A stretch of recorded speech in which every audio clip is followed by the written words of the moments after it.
Welcome back, everybody. This week in America, coast to coast. Thank you for sharing some time with us today. It's called A Thorough, Well-Articulated Study of Spiritual Awakening, a guide empowering readers to eliminate obstacles, gain clarity, set goals, while holding you accountable to achieve your desires. Advancing in Enlightenment, the crash course by Gail Knox, contains 44 years of metaphysical study of the most profound channeled teachings from 5 of America's teachers with the highest integrity. 7 simple chapters. The book combines the wisdom of the ages to master the physical reality that surrounds you, to personally improve your life, an exploration of the ways that inner perspectives drive external realities.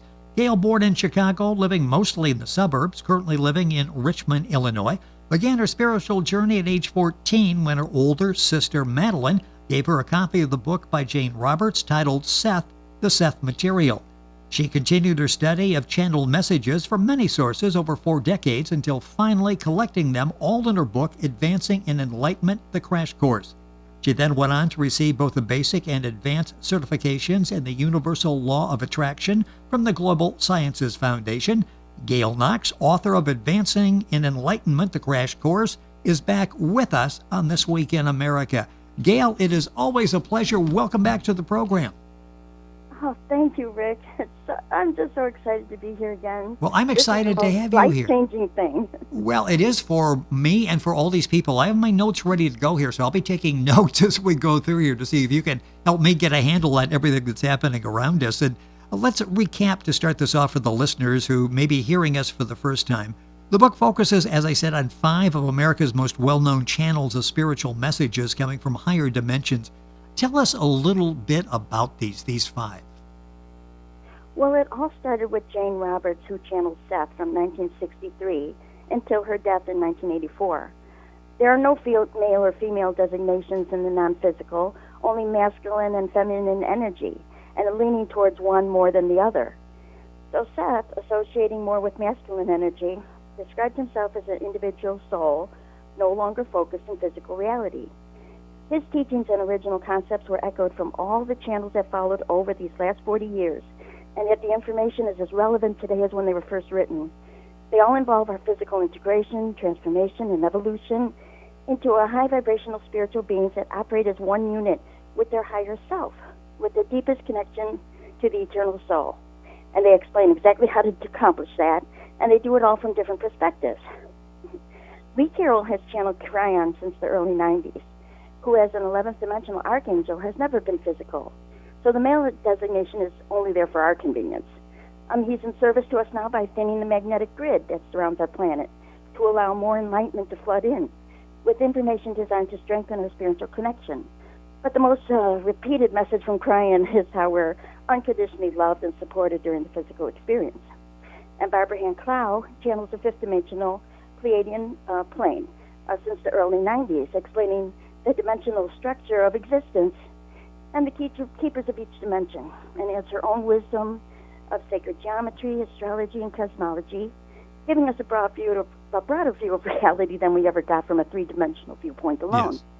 And Esther Hicks channels in the higher level of the eternal soul, and Abraham gives us an in-depth understanding of the universal law of attraction. Their book, As Is Given, should be in every home. I keep giving copies out all the time. And if you ever went to some of their seminars or listen to them on YouTube, where people are asking for the answers to the hard questions about life, you have no doubt you're listening to the voice of an infinite intelligence. And Daryl Anka started channeling Bashar, a 5th-dimensional being and our extraterrestrial first contact specialist, after an encounter with the UFO in 1973. Daryl has just released the First Contact documentary explaining it all, and that's available on iTunes. Bashar exists 300 years ahead in our timeline and sends Daryl transmissions of information explaining upcoming evolutionary changes that's upon us and how to integrate smoothly and efficiently into it by detailing methods for clear communication with the higher self. He explains the eternal soul and human counterpart should function as 3 aspects of one unit. The higher mind conceives, the conscious mind perceives, with the physical brain only designed to be the receiver of information. Ideas, inspiration, creativity, imagination, and intuition all come from our higher mind. And there's no better teacher out there teaching these concepts to us than Bashar. You can get all of that information. You'll find all of that in Gail's book, Advancing in Enlightenment, the Crash Course. Information on our website, a lot of great information on the website, advancinginenlightenment.com. If you go to our website, thisweekinamerica.us, you can link on directly to Gail's website and get all of this information. What's the difference between the angelic realm and alien beings in higher dimensions who communicate with us because they seem to have the same information? What is the difference? Well, all existence in the higher dimensions has access to the same God consciousness, and we do too. But the difference is that the angelic realm is non-physical. And just as we are physical extensions of our internal soul, aliens are the physical extensions of their own eternal non-physical soul. They exist in the higher dimensions outside of our three-dimensional world, but nothing exists that isn't one of God's creations. Alien beings are still part of our greater galactic family, and we discussed it a bit in our last interview. First contact is coming, along with great change, and going off to work or traveling in a starship isn't that far off in our future, like a real-life Star Trek. We're moving into our next stage of evolution, going from Homo sapiens to Homo galacticus. And there's one more distinction being made, and that's between the dark energy extraterrestrials and aliens. Extraterrestrials are here with us, stuck in the third and fourth dimensions, inside the magnetic grid, and they can sense their confinement as if in a box with walls and a ceiling, which they don't understand. But this is what allows for our light and dark experiences. Aliens exist outside the grid in the higher dimensions and are high vibrational light beings.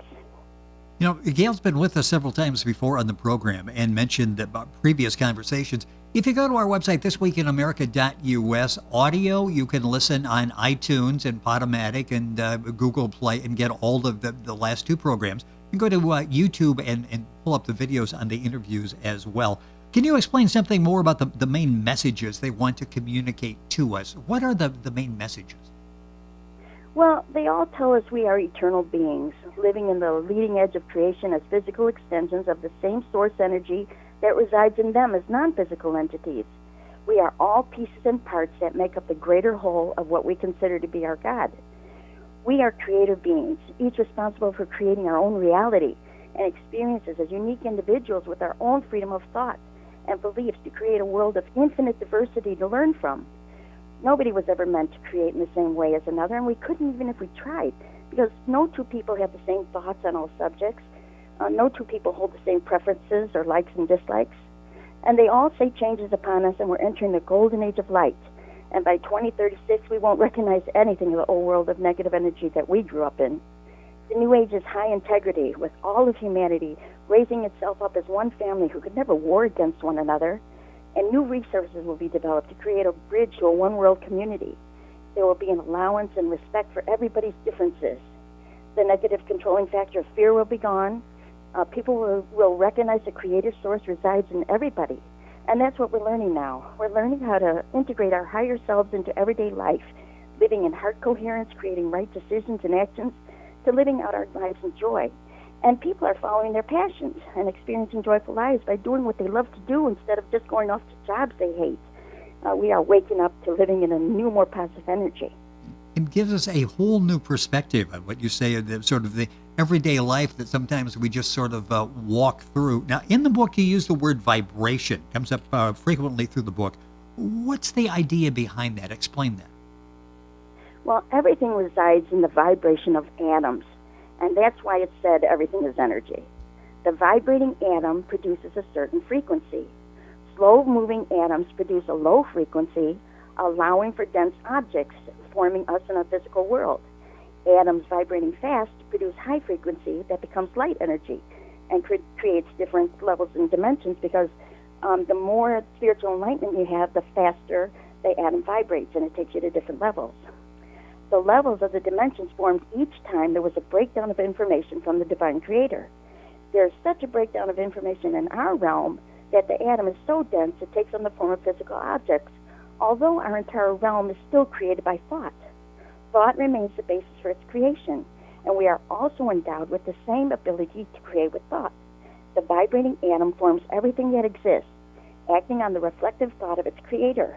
Our existence has no real physiology outside of that as being a reflection of what its creator is thinking.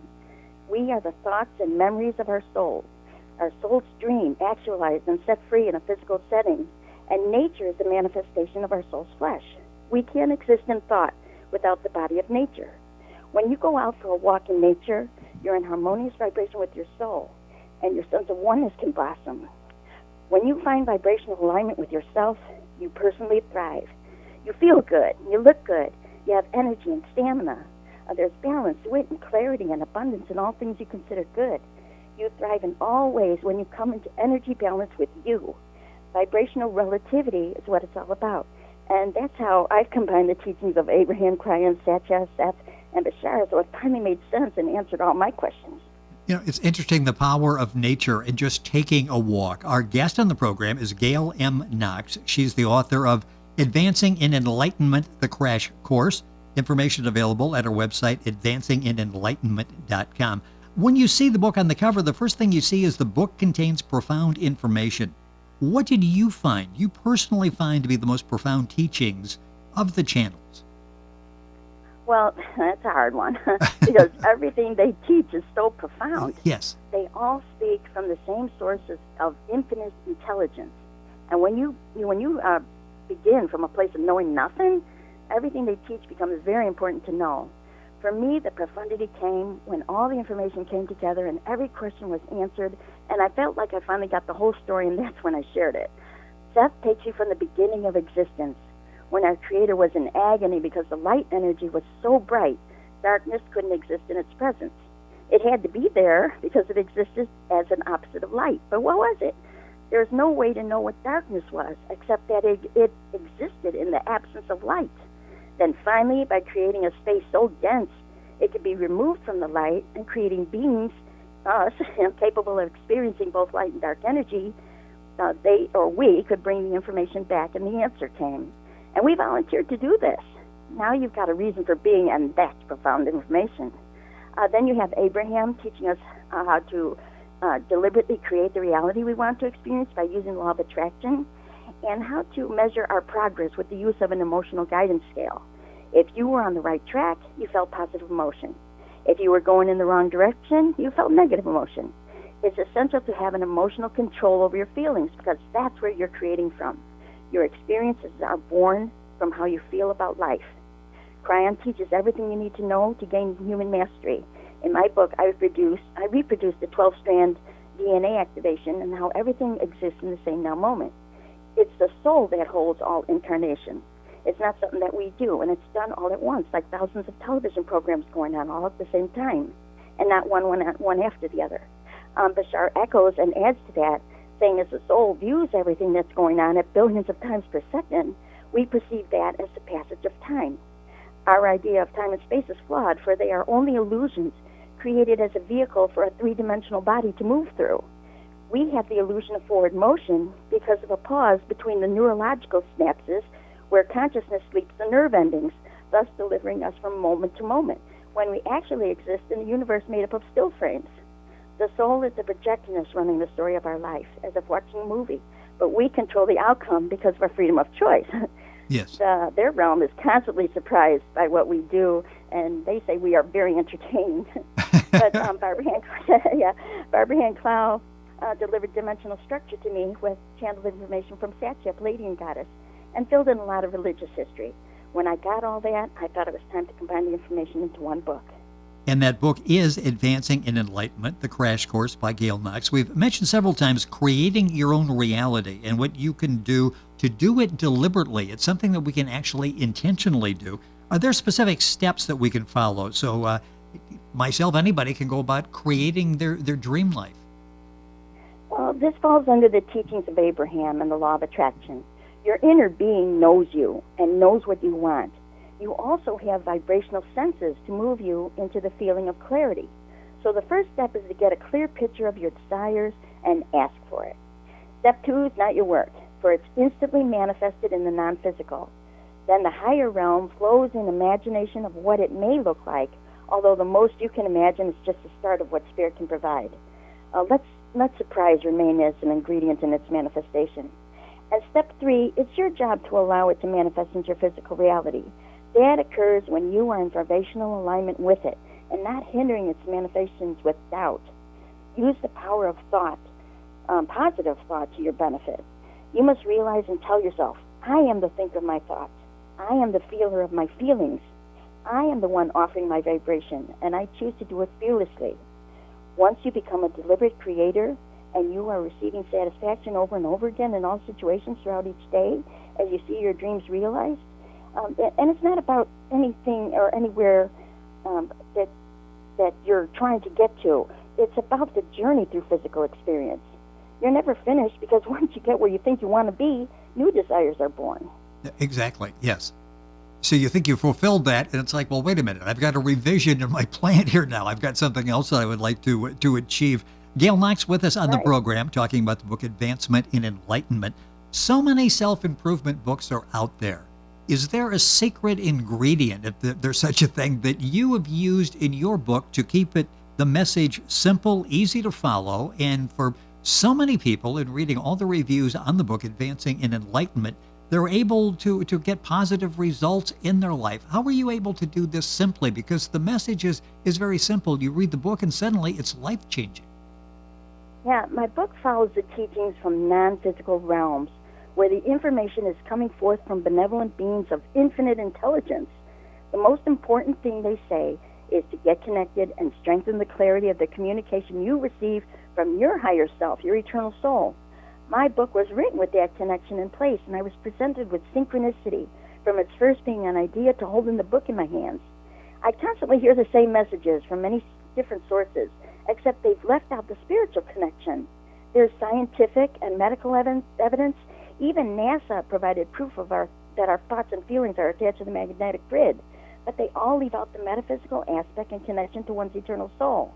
I was sitting and wondering about that, and turned on the computer, and YouTube was there, and Cryon was in the top spot, so I clicked on it, and he said, these messages are going to come in every walk in. They're going to come in from every walk of life.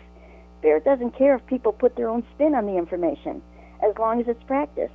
How's that for synchronicity? I ask a question and it gets answered. Yes. Yeah, but I've kept the information true to its source, and all the exercises and meditations are done with the connection of mind, body, and spirit intact.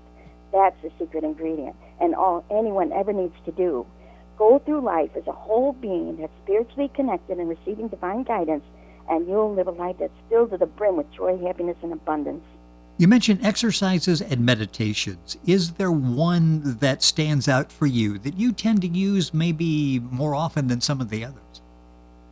Well, there's a healing meditation that's found on pages 114 and 15, where you imagine a pillar of light coming in from above and below, and you direct it to the area of your discomfort. You push the light in where the area of focus is seen as a dark mass. You infuse infuse this whole dark spot or area with the light, and imagine that it's turning into smoke and blowing away.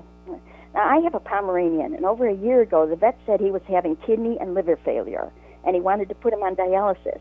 And I thought he was going to die, so I took him for one last walk in the park. And when we got home, I turned on the computer and Googled pet healing meditation. YouTube came up with a lot of choices, and I picked Archangel Raphael and Ariel, healing meditation for animals. It has a picture of a black dog lying on a couch. The whole time that was playing, I was bringing in the light and pushing out the black mass. When it was over, he got up and was completely back to being a normal, healthy dog. He's going to be 15 this year. And so I use those together anytime I have a sick or injured pet.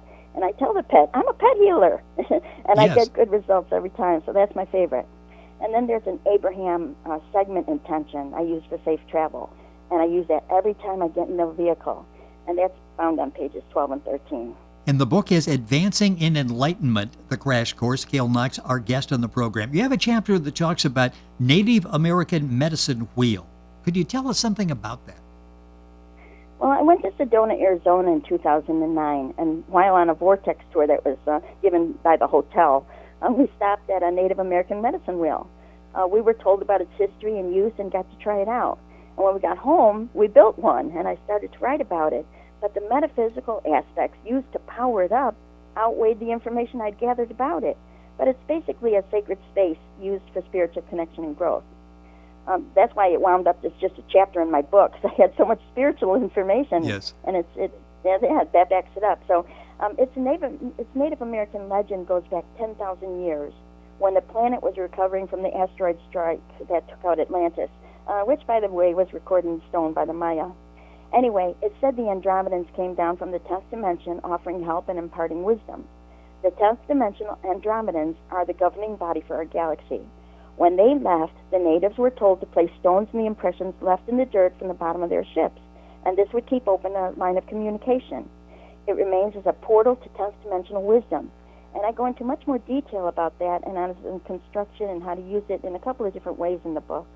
And the book is Advancing in Enlightenment, the Crash Course. Gail Knox with us on the program. Interviews have covered a lot of information, many of it not found in the book, and so much information in the book, and we've touched on quite a bit on our programs. Is there more to come? Yes, I'm writing a second book and plan on writing a series, but the next one is Advancing in Enlightenment, Living a Self-Empowered Life. And the information tends to flow one to the other. And I also write a blog on my website when I get time, because I still work a full-time job at the post office. In the near future, I plan to write full-time, but for now, I just go with the flow of what feels right for me at the time. But there is one thing I'll share now about overcoming obstacles or insurmountable problems that seem to have no solution. No matter what disaster you may be faced, I can't breathe again. No matter what disaster you may be facing, you have a divine intervention reset button, and it comes in the form of 7 simple words. Everything is always working out for me. You need to only repeat them. But if you want to infuse those words into your system, Google and type in Abraham. Everything is always working out for me. And there's a great YouTube segment on that. But you'll be amazed at how fast the angelic realm comes rushing to your aid with all manner of resolutions and solutions. And it doesn't hurt to finish with the affirmation, I exist in a universe of well-being. It flows right to my door, carrying me along through life in total and complete well-being. And so it is, as it is so.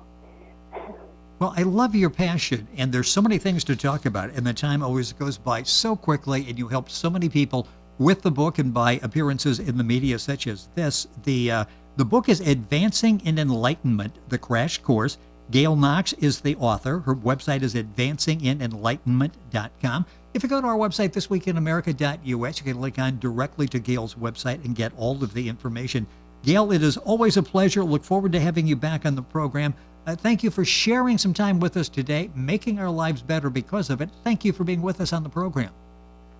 And with that, Rick, I say namaste, from the God in me to the God in you. This has been a wonderful experience, and I thank you so much because before I was just a writer, and now you've given me a voice. Well, you're a communicator, and you're taking that message out to so many people through your books and media appearances, like I mentioned. Gail Knox with us on the program, Advancing in Enlightenment, the Crash Course, the name of the book. Her website is advancinginenlightenment.com. You can find information. In fact, you can link on directly to Gail's website by going to our website, thisweekinamerica.us. We're back on today's program after these messages.